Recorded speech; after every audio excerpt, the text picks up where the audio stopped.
পশ্চিমবঙ্গের রাজনীতিতে এবার কি সত্যি বড় কোনো পরিবর্তনের ইঙ্গিত মিলছে? দীর্ঘদিন ধরে রাজ্যের রাজনৈতিক ময়দানে যেসব মুখ পরিচিত ছিল, তাদের বাইরে গিয়ে এক নতুন রাজনৈতিক অধ্যায়ের সূচনা করেছেন মুর্শিদাবাদের প্রভাবশালী মুসলিম নেতা হুমায়ুন কবির।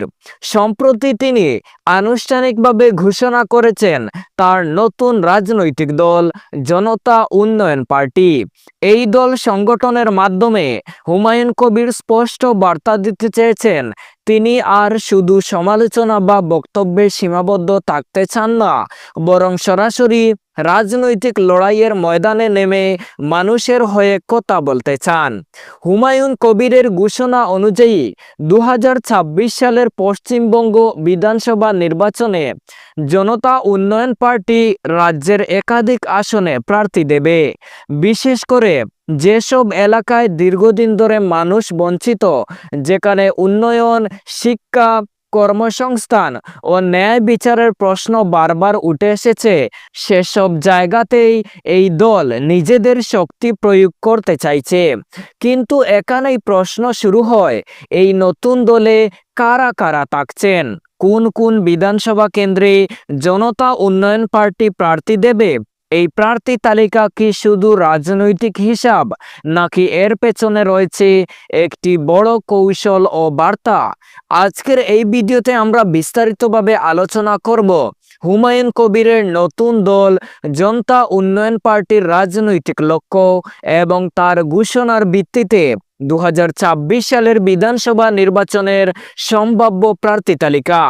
ভিডিওটি শেষ পর্যন্ত দেখুন, কারণ এই তালিকাই বলে দিতে পারে পশ্চিমবঙ্গের রাজনীতিতে আসছে কিনা এক নতুন মোড়।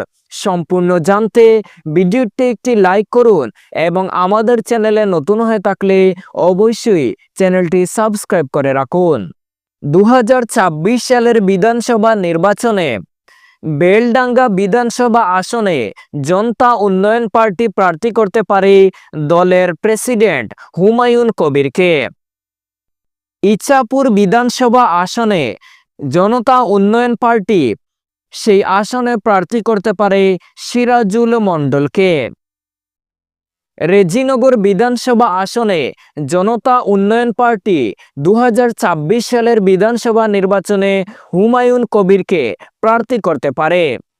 অর্থাৎ 2026 সালের বিধানসভা নির্বাচনে বেলডাঙ্গা, রেজিনগর এই দুটি আসনে হুমায়ুন কবির একাই লড়ার ঘোষণা করেছেন।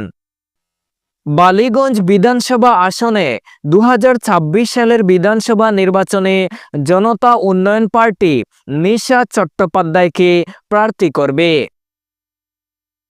পশ্চিম মেদিনীপুরের খড়গপুর গ্রামীণে 2026 সালের বিধানসভা নির্বাচনে জনতা উন্নয়ন পার্টি প্রার্থী করবে ইব্রাহিম কাজীকে।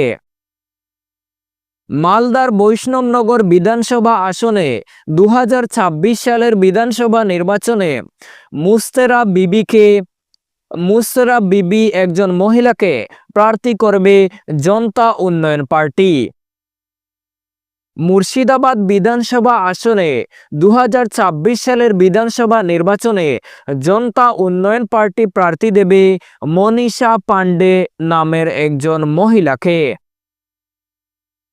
ভগবানগোলা বিধানসভা আসনে 2026 সালের বিধানসভা নির্বাচনে আরও একজন হুমায়ুন কবির নামের ব্যবসায়ীকে জনতা উন্নয়ন পার্টি প্রার্থী করবে। রানীনগর বিধানসভা আসনে 2026 সালের বিধানসভা নির্বাচনে আরও একজন হুমায়ুন কবির নামের চিকিৎসক, তাকে প্রার্থী করবে জনতা উন্নয়ন পার্টি। এমনই ঘোষণা দিয়েছেন দলের সুপ্রিমো হুমায়ুন কবির নিজেই।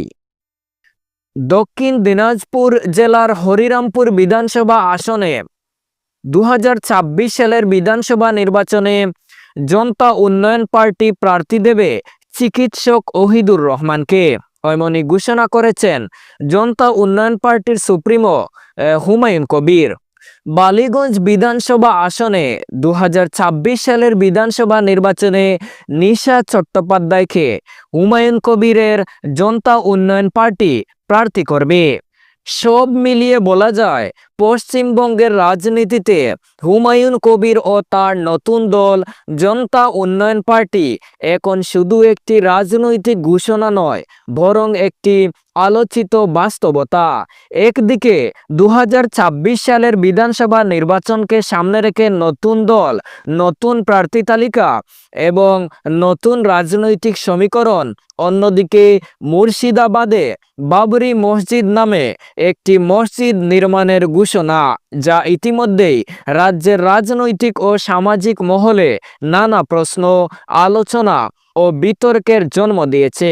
সমর্থকদের মতে এটি একটি আবেগ ও পরিচয়ের প্রতীক, আর সমালোচকদের চোখে এটি বর্তমান রাজনৈতিক পরিস্থিতিতে একটি স্পর্শকাতর ও কৌশলগত পদক্ষেপ। এই মুহূর্তে সবচেয়ে বড় প্রশ্ন হলো, এই ধরনের সিদ্ধান্ত ও ঘোষণাগুলি কি জনতা উন্নয়ন পার্টিকে রাজনৈতিকভাবে শক্তিশালী করবে, নাকি রাজনীতিকে আরও জটিল ও বিভাজনের দিকে ঠেলে দেবে?